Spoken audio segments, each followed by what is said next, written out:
እኔ ፋኖ ነኝ። ፋኖ ማለት ሳቀው እኔ የአማራ ህዝብ አሽከር ባሪያ ነው። እሱ ሙቶ ህዝቡ እንዲኖርለት ይፈልጋል። ስለዚህ አሁንም የክልላችን መንግስት ይሄን ፋኖ ብትደግፈው እንደሌላ ጥላቻ ባታረገው እኔ ደስ ይለኛል። ስልጣን ፈላጊ ህግ ይከበርልን። ህግ ከተከበረልን ምንም የምንም ነገር እኛ ህግ የበላይነት ይከበር። ህዝባችን አይንከራተት። ህዝባችን በገባበት በወጣበት ቦታ ላይ ሆኖ ሁሉ አገሬ ነው ብሎ እንዲኖር እንዲገባ እፈልጋለሁ። እኔ እባክህ አንድ ሁነን የመጣብንን በላ እንታገለው ነው የምለው። መንግስትም አሁን የክልላችን መንግስት አሁንም እኔ የምለው መልእክት እባክህ ቆም ብለህ አታሳደንኛል። በቃ ያንተ ወንድሞች የህዝብ ልጅ የአማራ የቁርጥ ቀን ልጅ ከአብራክ የወጣን እንጂ ምንም ነገር አይደለንም። ከየትም የመጣን ሰዎች አይደለንም። የዚሁ የተጎዳው የጭቁኑ ህዝብ ልጆች ነን። ስለዚህ አሁንም ይሄን ፋኖ ለይ። የትኛው ነው ፋኖ ተዋጊው? የትኛው ነው የከተማ አንበሳ ብለህ ለይ።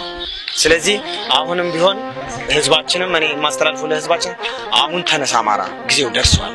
በቃ እዩት፣ እየመሸ ነው ጊዜው እና ስለዚህ ሁላችሁም ሙስሊም ክርስቲያንም ሳትል ተነስ በቃ እና ስለዚህ ፋኖ ያሸንፋል፣ አማራ ይቀጥላል። ኢትዮጵያ ደግሞ ለወደፊት እያደገች እንደምትሄድ ተስፋ አደርጋለሁ። አመሰግናለሁ። ሰላም እንዴት ናችሁ? ሰላም ናችሁ ማለት ፈልጋለሁ። ጓዶች አንድ መረጃ ይዤ ነው የመጣሁት። አሁን ወደ ወለጋ ምድር ሰሞኑን የገባው ኃይል ከነሐሴ 1 ቀን ጀምሮ ወደዚህ ተቀላቅሎ የአማራን ህዝብ ለመጉዳትና የአማራን ህዝብ ለማስወጣት የገባው ኃይል ማን እንደሆነና ከየት እንደመጣ የደረሰኝ መረጃ ለማካፈል ነው ወደ እናንተ የመጣሁት። እንደሚታወቀው ሸኔ የሚባለው ቡድን የጃልሰኝ ኃይል ገዳ ልዩ ኮማንዶ ብለው ቀይሰው ከተለያየ ቦታ ላይ አመጣው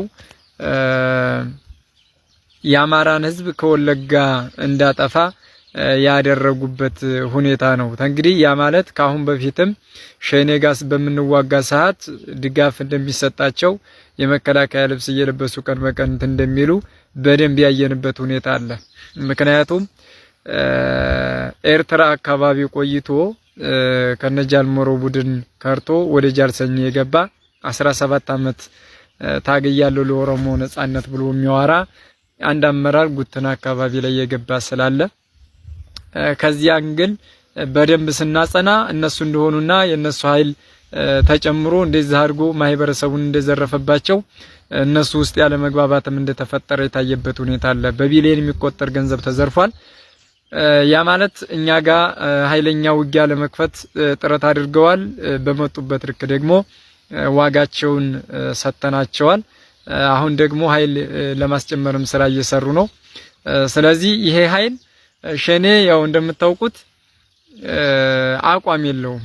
እንደዚህ የሚከዳ አካል መሞት አይፈልግም እና ምን ለማለት ፈልጌ ነው በዋናነት የጃልሰኝ ቡድን ጋር እንደገጠምንና የጃልሰኝን ቡድን ከምድረ ገጽ ማጥፋት እንዳለብን ልታውቁና እንድትረዱ ፈልጋለሁ። ምክንያቱም ኦሮሚያ መጀመሪያ አማራን ለማጽዳት ወደ ጫካ ልኳቸው ነበር። አሁን ደግሞ ወደ ራሱ መልሶ አደራጅቶ በህጋዊ መንገድ የአማራን ማህበረሰብ ሌሎቹንም ወለጋ ከሚባል ኦሮሚያ ከሚባል ሀገር ለማጥፋት ስራ እየተሰራ እንደሆነ በደንብ እንድትረዱ ነው ለማሳወቅ የመጣሁት። ሌላው ግን አንድ 10 መኪና የምትሆን አንድ 300 ኃይል እንደው ብትሆን ማለት ነው እንደዛ የምትሆን ከወደ ደብረ ዘይት መነሻው የሆነ ወደዚህ እየመጣች ነው። አንድ ሻለቃ የሚሯት ደግሞ በዚህ በደንጎሮ በኩል እንደዚሁ ለመግባት ጥረት እያደረገች ነው። እነዚህ ኃይሎች ላይ ሁሉም ያለውን እንትን ተጠቅሞ ወታደራዊ ሚስጥር ነው በሚገባው ቋንቋ ማናገር ስላለብን ሁላችንም ዝግጁ ሆነን መጠበቅ መቻል አለብን ማለት ፈልጋለሁ። እኔ ፋኖ ነኝ። ፋኖ ማለት ሳቀው እኔ የአማራ ህዝብ አሽከር ባሪያ ነው። እሱ ሙቶ ህዝቡ እንዲኖርለት ይፈልጋል።